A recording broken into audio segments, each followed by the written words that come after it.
সংগ্রামী উপস্থিতি, পুনর্মিলনী সমাবেশের পর্যায়ে বক্তব্য নিয়ে আসছেন ইসলামী শাসনতন্ত্র ছাত্র আন্দোলনের সাবেক জয়েন্ট সেক্রেটারি জেনারেল ও ইসলামী আন্দোলন বাংলাদেশের মহতারাম সহকারী মহাসচিব আলহাজ আমিনুল ইসলাম। বক্তব্য নিয়ে আসছেন জননেতা আলহাজ আমিনুল ইসলাম। نحمده ونصلي على رسوله الكريم أما بعد أعوذ بالله من الشيطان الرجيم بسم الله الرحمن الرحيم ولا تهنوا ولا تحزنوا وأنتم الأعلون إن كنتم مؤمنين صدق الله المولانا العظيم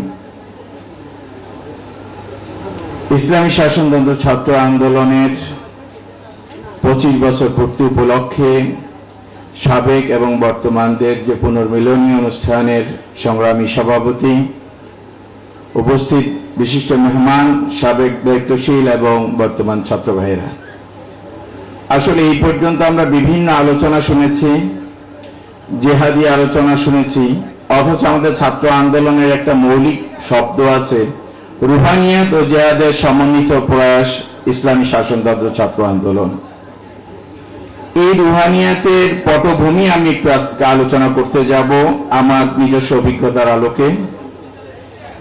আপনারা যত ছাত্র সংগঠন দেখেছেন, প্রথমত ছাত্র সংগঠন ছাত্ররাই করে থাকে, তারপরে বড় আন্দোলনে যায়, কিন্তু ইসলামী শাসনতন্ত্র ছাত্র আন্দোলনের প্রেক্ষাপট ভিন্ন।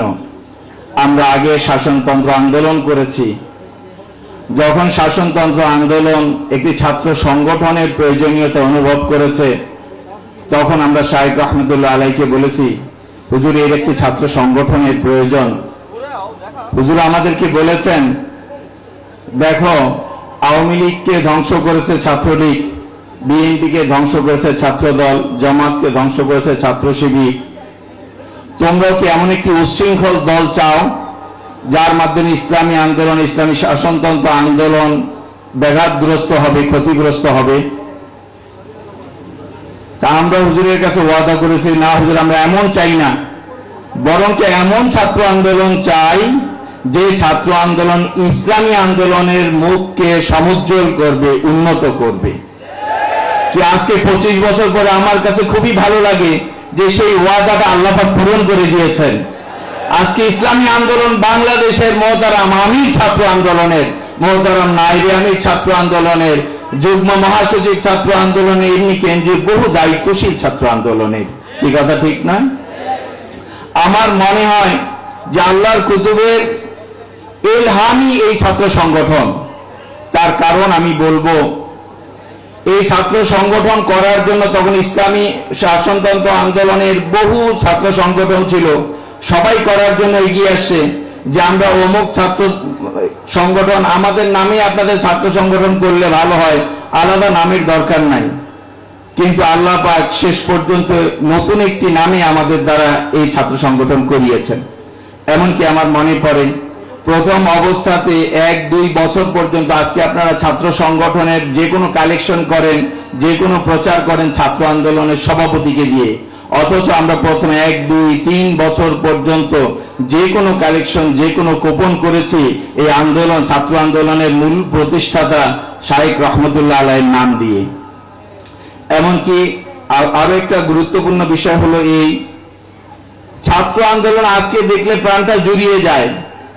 কে ইউনিভার্সিটির ছাত্র, কে কলেজের ছাত্র, কে মাদ্রাসার ছাত্র, পার্থক্য করা যায় না। কিন্তু এরও একটা পটভূমি আছে।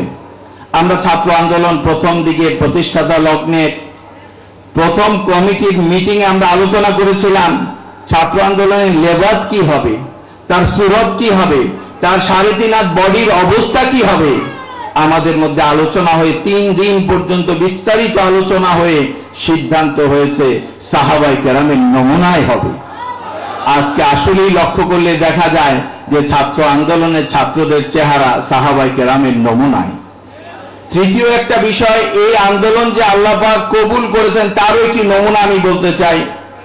আজকে আপনারা জানেন যে চরমনায় যে ব্যক্তি যায় 3 দিন 3.5 দিন পরে ব্যক্তিটি পরিবর্তন হয়ে যায়, কিন্তু অন্যান্য ইসলামী সংগঠনে গেলে এইরকম পরিবর্তন হয় না। আল্লাহ পাকের খাস মেহেরবানি, আমরা বিভিন্ন ছাত্র সংগঠনের প্রোগ্রামে যাই, আমাদের ছাত্র আন্দোলনের বিভিন্ন শাখায় যাই, যখন তারা পরিচয় করিয়ে দেয় এই ভাই কলেজ শাখার, এই ভাই ইউনিভার্সিটি শাখার, এই ভাই স্কুলের শাখার, অথচ চেহারা দেখলে মনে হয় এই ভাই মাদ্রাসা শাখার, তখন আমি মনে করি যে ছাত্র আন্দোলন আল্লাহ পাক এমন ভাবে কবুল করেছেন যে এর সহবতে আসলেই আমলের পরিবর্তন যেন আল্লাহর ফজলে যথেষ্ট। এইরকম একটি সংগঠনে থাকার পরে যারা আমরা ছাত্রত্ব শেষ করেছি, আজকে আমি এই জন্য কয়েকটা কথা বলবো, যারা আমরা ছাত্রত্ব শেষ করেছি তারা যদি একান্তই দুর্ভাগা না হই, একান্তই যদি দুর্ভাগা না হই, তাহলে আমার জীবনের শেষ বিন্দু পর্যন্ত ইসলামের জন্যই সময়, জান মাল সময় কোরবানি করার কথা। একান্ত দুর্ভাগা কারা হয় সেই কথাটা আমি বলে দিব না কি বলে? যারা ছাত্র আন্দোলন করে ছাত্রদের কাছে, কমিটির কাছে, মানুষের কাছে মূল্যায়ন চায়, তারা কোনো দিন শেষ পর্যন্ত দিনের কাজ করতে পারবে না। যে সমস্ত সাবেক দায়িত্বশীল ভাইরা বলেন এত কাজ করেছি, এত করেছি, ছাত্র আন্দোলনের কেন্দ্রীয় দায়িত্বশীল হিসাবে দায়িত্ব পালন করেছি, এখন আমাকে কিনা জেলা শাখায় কাজ করতে বলে, আমাকে কিনা থানা শাখায় কাজ করতে বলে বড় আন্দোলনে।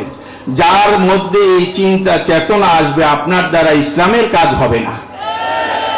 আপনি বরঞ্চ চিন্তা করেন, আমার বর্তমান শায়েখ আমিরুল মুজাহিদিন বলেছিলেন, উনি যখন প্রথম মজলিস শুরার বৈঠকে বসেন, উনি বলেছিলেন আমি সৈয়দ মোহাম্মদ রেজাউল করিম, প্রথমে আমি আমার নিজেকে কর্মী হিসাবে ঘোষণা করলাম, এরপরে আমি আমির। যে ব্যক্তি আজীবন নিজেকে ইসলামের কর্মী মনে করতে না পারবে, তার দ্বারা ইসলামের খেদমত আশা করা যায় না।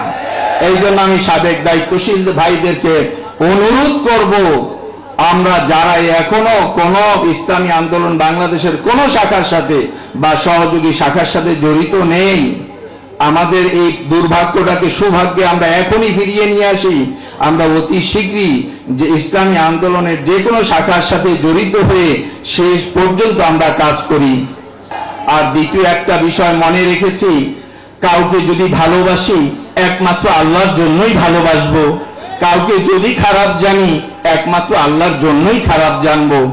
আমরা অনেকেই আভ্যন্তরীণ কোন্দলের মধ্যে লিপ্ত হয়ে যাই, একজন আরেকজনকে ভালোবাসতে গিয়ে গ্রুপিং লবিং এর শিকার হয়ে যাই।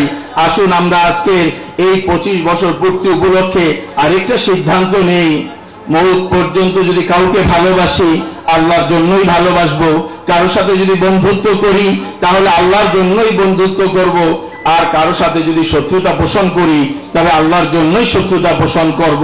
আর সর্বশেষ আমাদের মৃত্যু যেন শহীদী মৃত্যু হয়, সবার কাছে এই কামনা করে আমি আমার বক্তব্য শেষ করছি। আসসালামু আলাইকুম ওয়া রাহমাতুল্লাহ।